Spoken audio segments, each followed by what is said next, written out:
옛적에 선지자들을 통하여 여러 법언과 여러 모양으로 우리 조상들에게 말씀하신 하나님이 이 모든 날 마지막에는 아들을 통하여 우리에게 말씀하셨으니 이 아들을 만유의 상속자로 세우시고 또 그로 말미암아 모든 세계를 지으셨느니라. 이는 하나님의 영광의 광채시요 그 본체의 형상이시라. 그의 능력의 말씀으로 만물을 붙드시며 죄를 정결하게 하는 일을 하시고 높은 곳에 계신 지극히 크신 이의 우편에 앉으셨느니라. 그가 천사보다 훨씬 뛰어남은 그들보다 더욱 아름다운 이름을 기업으로 얻으심이니 하나님께서 어느 때 천사 중 누구에게 너는 내 아들이라 오늘 내가 너를 낳았다 하셨으며 또 다시 나는 그에게 아버지가 되고 그는 내게 아들이 되리라 하셨느냐. 또 그가 맏아들을 이끌어 세상에 다시 들어오게 하실 때에 하나님의 모든 천사들은 그에게 경배할지어다 말씀하시며 또 천사들의 관하에는 그는 그의 천사들을 바람으로 그의 사역자들을 불꽃으로 삼으시느니라 하셨으되 아들의 관하여는 하나님이여 주의 나라의 교는 공평한 교인이다. 주께서 의를 사랑하시고 불법을 미워하셨으니 그러므로 하나님 곧 주의 하나님의 즐거움의 기름을 주께 부어주어 주를 동료들보다 뛰어나게 하셨도다 하였고 또 주여 태초에 주께서 땅의 기초를 두셨으며 하늘도 주의 손으로 지으신 바라. 그것들은 멸망할 것이나 오직 주는 영존할 것이요 그것들은 다 옷과 같이 낡아지리니 의복처럼 갈아입을 것이요 그것들은 옷과 같이 변할 것이나 주는 여전하여 연대가 다함이 없으리라 하였으나 어느 때에 천사 중 누구에게 내가 내 원수로 내 발등상이 되게 하기까지 너는 내 우편에 앉아 있으라 하셨느냐. 모든 천사들은 섬기는 영으로서 구원받을 상속자들을 위하여 섬기라고 보내심이 아니냐. 아멘. 히브리서는 지금까지 계속해서 히브리서의 저자가 누구인가라고 하는 논란이 있는 신약 성경 중에 유일한 말씀이기도 합니다. 일반적으로 바울이라고 우리가 믿고 있습니다. 바울이라고 했던 것은 교부들 중에 이제 동방교부 알렉산드리아에 있었던 교부 중에 초대 교부이기도 합니다. 굉장히 유명한데 오리겐이라든지 그리고 당시 2세기에 기독교 역사가로 알려졌었던 요세비우스나 그다음에 이제 우리가 많이 신학에서 이제 사실 신학이라고 할 때는 우리가 어거스틴을 말하고 어거스틴 위쪽에 있는 어떤 쭉 흐름이 있는데 가장 최초로 우리에게 바른 신학을 줬다라고 믿는 사람이 이제 아다나시우스라는 교부가 있는데 개인적으로 신약 성경 27권을 최초로 정경화되기 이전부터 제시했었던 이제 교부인데요. 그 신약 성경을 말했었던 아다나시우스가 히브리서의 기자 저자를 바울로 여겼기에 전통적으로 우리가 바울이다라고 말하고 있습니다만 히브리서는 다른 바울 서신과는 다르게 바울이 아니라라고 하는 의문점들은 바울이 모든 서신서에 자신을 저자로 다 기입을 합니다. 예수 그리스도의 종 또는 사도된 바울은 이라고 모든 서신서에 썼는데 히브리서만 그 이야기가 빠져 있으니까 저자가 아니다라고 하는 분들이 있고 그다음에 이제 문체가 다른 바울의 그 다른 서신에 물론 헬라어입니다. 이 문체가 사뭇 다릅니다. 그래서 어떻게 같은 저자가 다른 문체를 쓸 수가 있느냐라고 이렇게 해서 의문을 그것 때문에 이제 지금도 대체적으로 어떤 사람들은 그냥 모르니까 히브리서 저자, 히브리서 기자 이렇게 말하고 바울이라고 말하지 않는 경우가 대부분입니다. 그런데 저는 교회의 전통을 따라서 히브리서는 바울이다라고 그렇게 믿고 그렇게 주장하는 사람 중에 하나입니다. 바울이 이 히브리서 전체의 내용을 보면 바울 서신에 이신층이 믿음으로 구원에 이른다라고 하는 것이 아주 명확하게 나와 있고 유사한 내용들이 상당히 많은 바울 서신에서 찾아올 수 있기에 처음에 바울이 히브리서를 히브리어로 기록하고 그 다음에 다른 사람들이 이 헬라어를 번역하면서 이 문체가 달라지지 않았을까라고 이렇게 추측하는 경우들이 있습니다. 그렇다면 바울이 만약에 이 서신을 쓰지 않았다면 누구일까라고 할 때 바나바가 썼다. 그 다음에 고린도 교회에서 같이 텐트 메이커로 장막을 쳤었던 동역자였던 브리스길라가 저다다라고 하는 설도 있고 늘 함께 동역했었던 신라가 또 저다다라고 하는 사람도 있고 빌립보에서 파송을 받았었던 에바브라 이 사람이다라고 하는 설도 있습니다. 그냥 그러나 그 정도로 아시고 어찌됐든 우리는 이 히브리서는 바울이 썼다 이렇게 보시면 좋겠습니다. 언제 썼을까라고 할 때는 일반적인 서신보다는 조금 뒤에 써여진 서신이 아닌가. 왜요?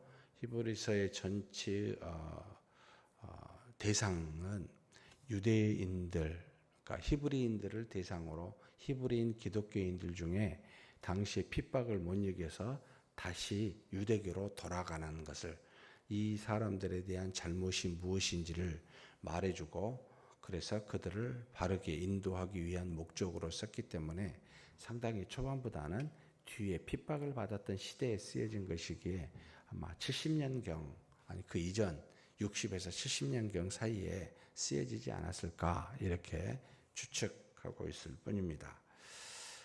히브리서의 특징은 신약 성경 중에 두 가지입니다.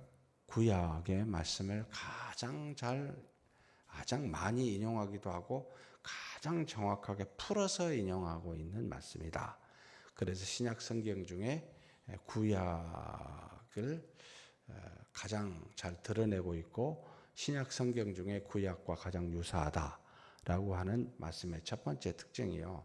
두 번째 특징은 예수 그리스도를 유일하게 대제사장이라고 가르치고 있는 말씀이 이 히브리서입니다.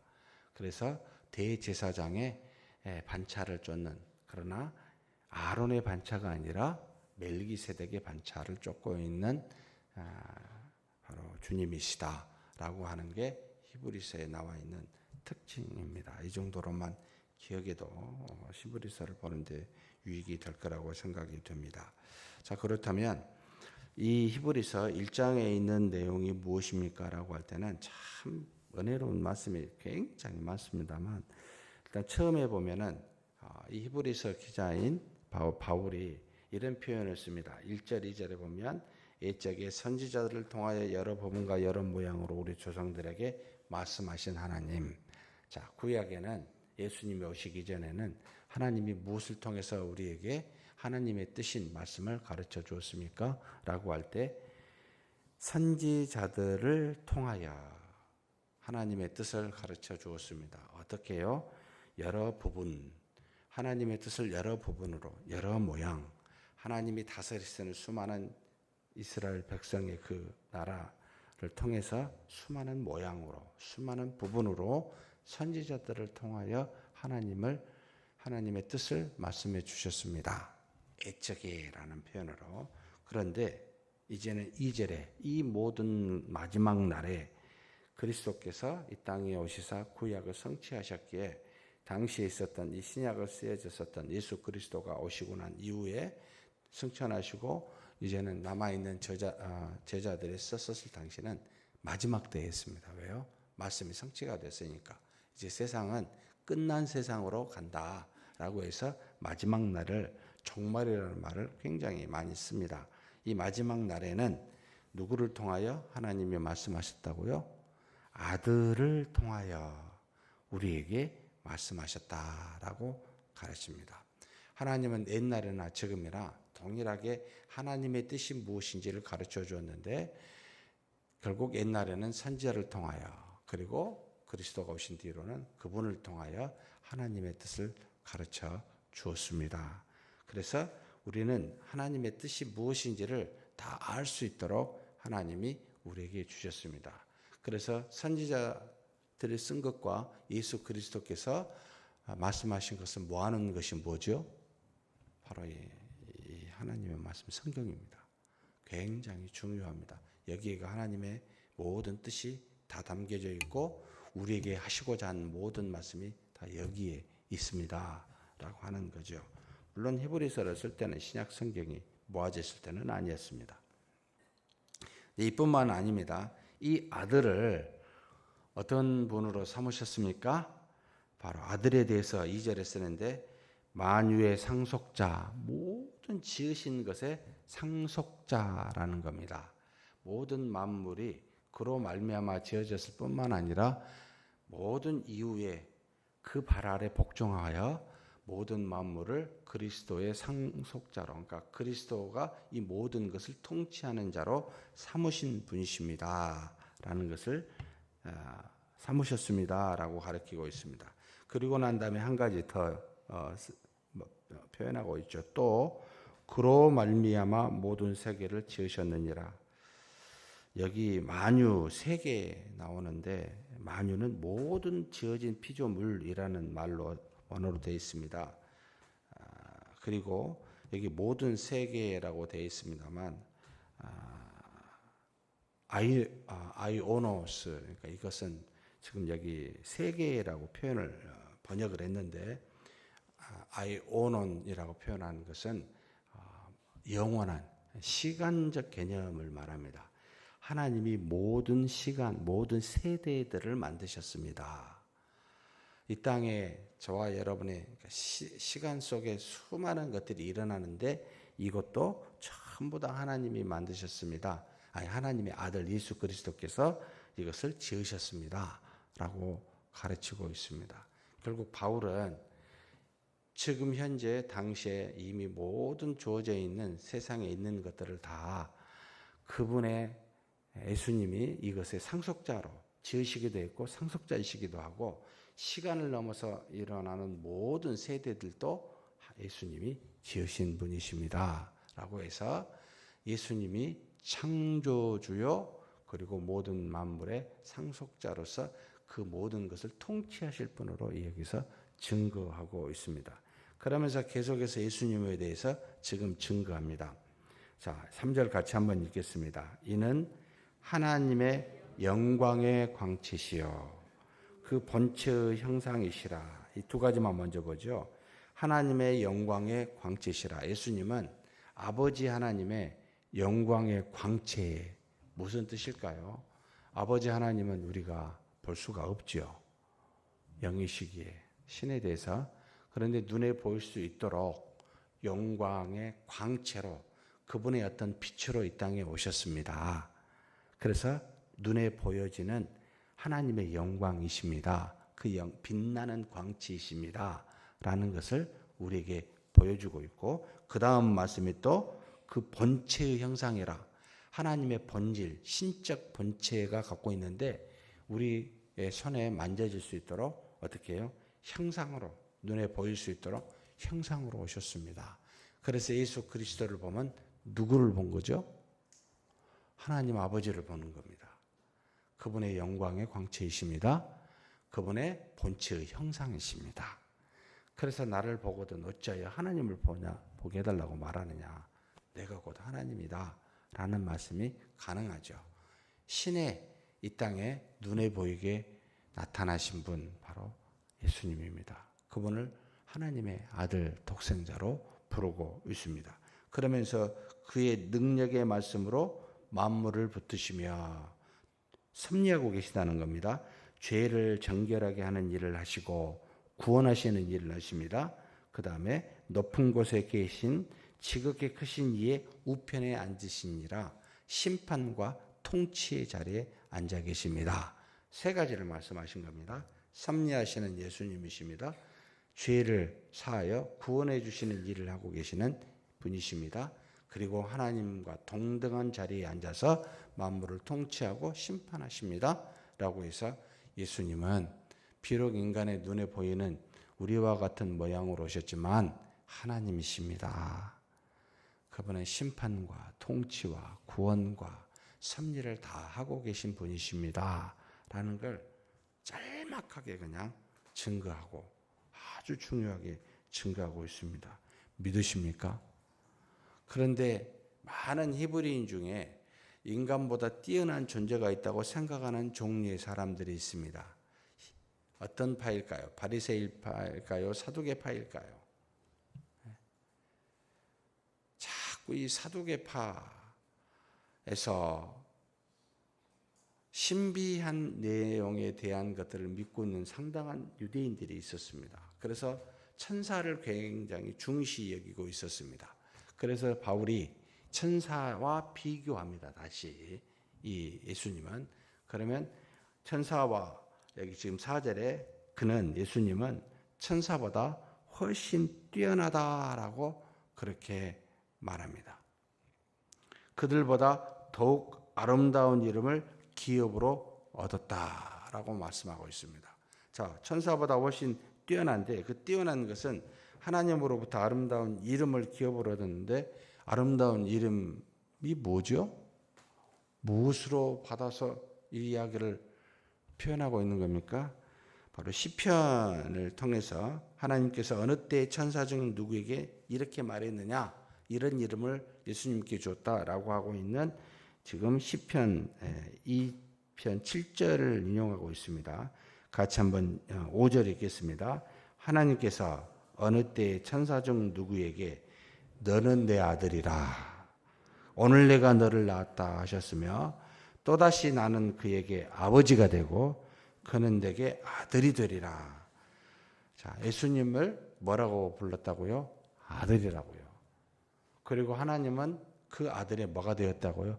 아버지가 되었니라고.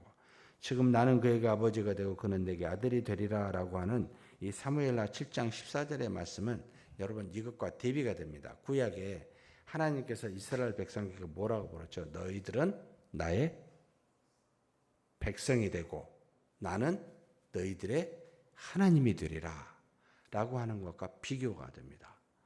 구약은 거룩한 백성으로 얘기했지만 우리를 신약은 그리스도와 같이 하나님의 자녀로 아들로 삼으셨습니다. 굉장히 위대한 말을 이 예수님에게 지금 표현하고 있습니다. 이때 당시만 해도 여러분 나는 하나님 아들이에요. 하나님은 나의 아버지예요. 그래서 아버지 부르면 유대인들이 그 사람을 어떻게 보죠? 돌을 들어서 쳐 죽일 만한 하나님을 모욕한 참남한 이야기를 거지 인간이 감히 하나님을 아버지라고 예수님이 결국 그로 인하여 죽으셨습니다.